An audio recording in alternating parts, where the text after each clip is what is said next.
Hey guys, welcome back to All Things Knives. It's your host Fletcher, and today we are going to be reviewing Nitro V steel.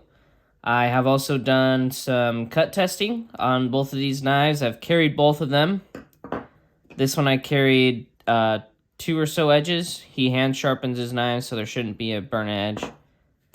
This one I did, this VV, I actually did about 5 edges on. So I'm definitely, I know exactly how this Nitro V will perform on this. Got it pretty dialed in. I'll say they were both really nice knives to carry. If you like either of these, this one's made by Levi Herrick of at Northern Knife Works. He has a new version of this called the Stinger.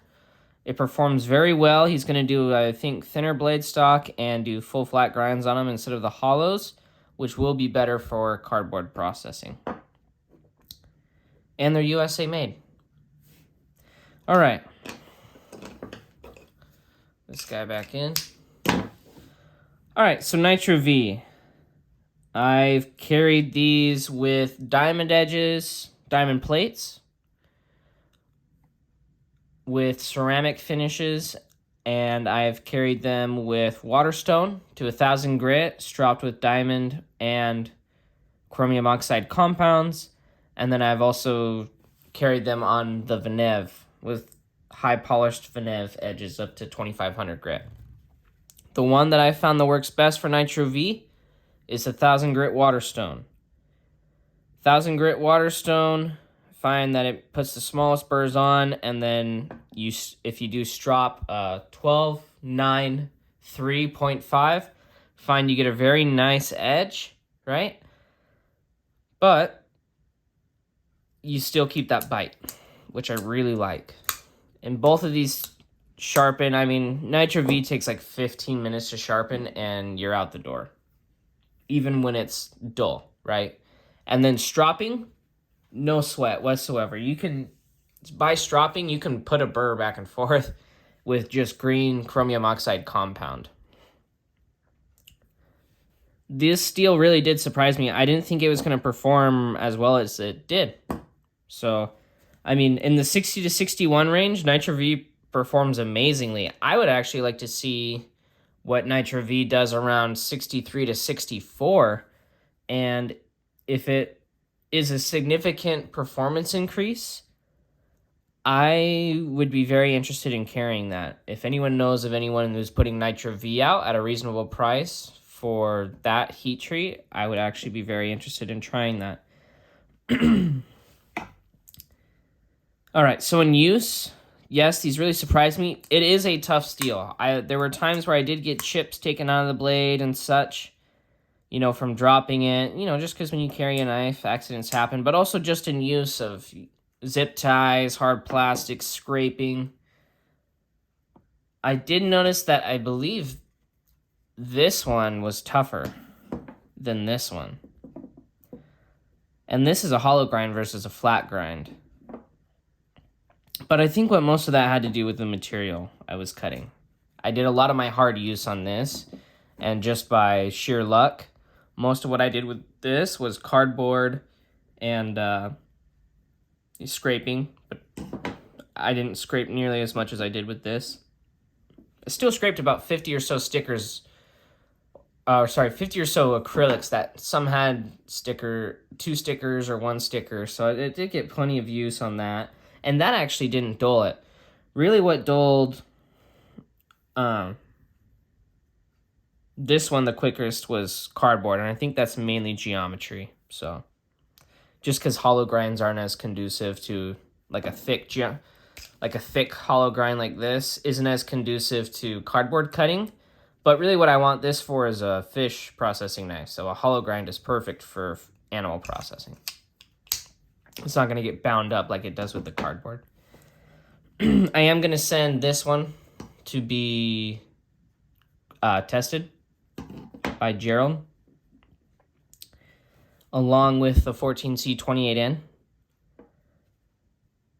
This knife, the steel is tough. It holds an edge really well. The fine edge does go away quick, relatively quick.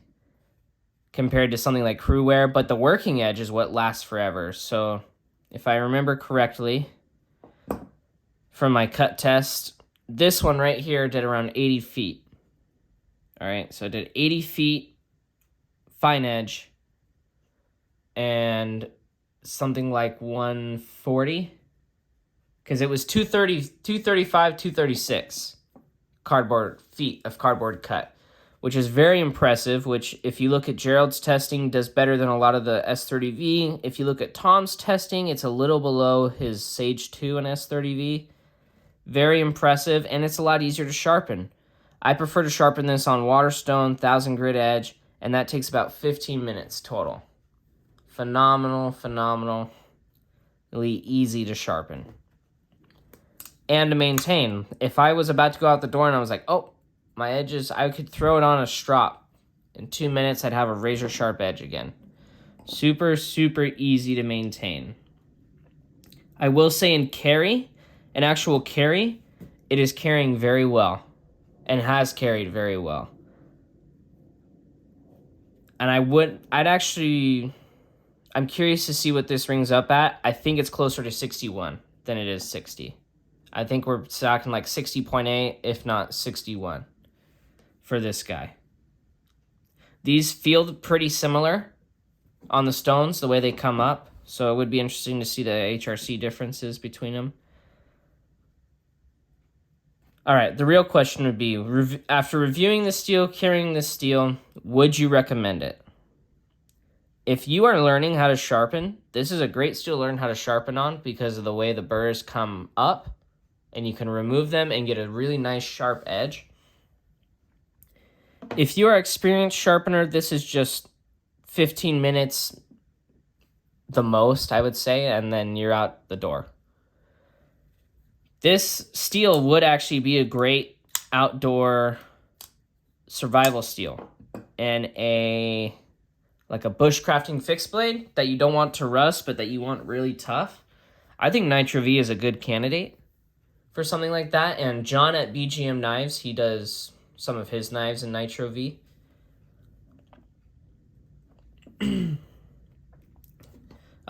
Levi at Northern Knife Works, he does too. This is going to be a phenomenal outdoors knife because if I chip it in any way, I know it's like zero time to work the chip out. To get a chip out of this one right here, which they both sharpen very similar, was like 15 minutes. It's phenomenally easy. And it strops back really nice. And at the higher Rockwells, the edge stability is pretty good. I will say that particle metallurgy steel like S30V, I think, does have better edge stability. Not as much rolling.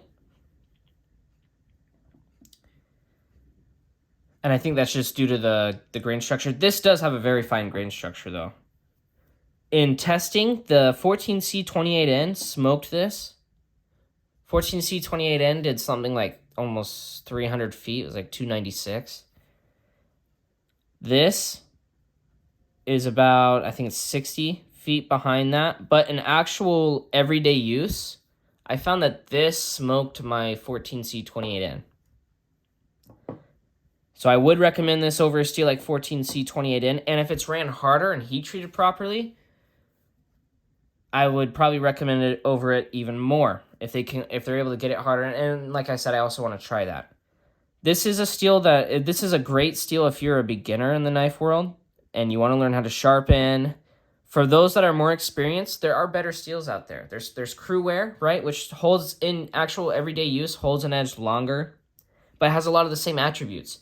Easy to strop, easy to sharpen, takes a very sharp edge, and it's tough, right? So all of those factors, I think, make this a great steel. If you've never tried it, I would pick a knife up in it just to try it because I think it kind of brings you into perspective versus a budget steel versus a CPM steel that you're going to drop some money on. So I think this is a great beginner steel. And I think if you're someone who's interested in steels and you want to try them all, this is definitely something you need to try out. If you're looking for a very easy maintenance stainless steel that isn't brittle and will hold an edge roughly the same as, say, an S30V, if not a little less, then this is your steel. I like it. It's definitely going to be a beater steel for me from now on, like my crew wear. It's definitely a great working steel, and it's budget. I think that American companies should throw Nitro V on some of their stuff. Kershaw already does the 14C 28N, which I'd say there's enough similarities between the two that they don't need to switch.